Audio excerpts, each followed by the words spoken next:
آج تم رنجیت سنگھ کے مجسمے لگاتے ہو، جس نے مسلمان عورتوں کے جس گھر چلا جاتا، جس عورت کو بچی کو پسند کرتا اٹھا کر لے آتا، جب وہ پنجاب میں یہاں وہ اس کی حکومت رہی ہے،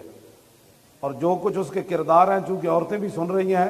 وہ میں نے نہیں لکھا، کھنیا لال ہندو ہے،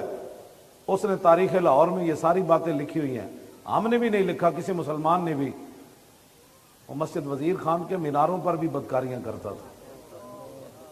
شاہی مسجد کو اس نے استبل بنایا، یہ بھی کی تاریخ میں لکھا ہوا ہے، گھوڑے اور خچر باندھے اس نے، سنہری مسجد میں بھی اس نے گھوڑے اور خچر باندھے۔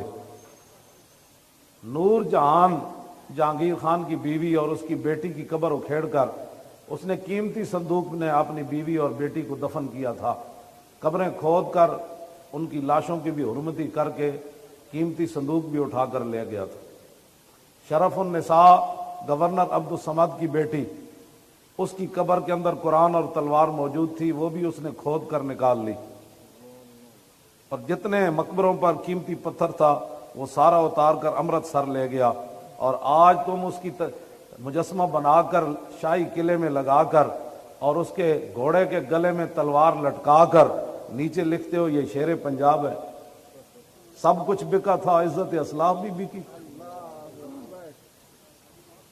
یہ ہمارا جرم ہے لبیک کا،